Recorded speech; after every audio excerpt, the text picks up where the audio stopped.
Тұрсынбек Қабатов құрдасы Мадина Садуақасова жайлы айтты. Әншіні жігерлендіре отыра кеңесін айтты. Мадина Садуақасованың дауысында өзіндік ерекшелік бар. Дауысы ешкімге ұқсамайды. Кейде бір әншілерді танымай жатасың, түрін көрмесең, радиодан тыңдасаң, кім айтып жатыр деп шатасып жатамыз. Ал Мадинаны бірден танимыз. Себебі ерекше дауысы. Мадинада фигура баршылық қой. Тобыққа дейін көйлек киіп, ұзын көйлек киіп жүрген біздің буын. Бірақ, Мадина, сен ойлама, біз қартайып бара жатқан жоқпыз.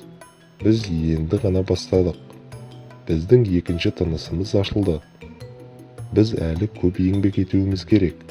Біздің әлі талай баспалдағымыз бар, деді Тұрсынбек Қабатов. Ол өнердегі өмірдегі досы, жанашыры, жанкүйері. Әрбір жетістігіне қуанып, әрбір қадамына тілектестік білдіреді.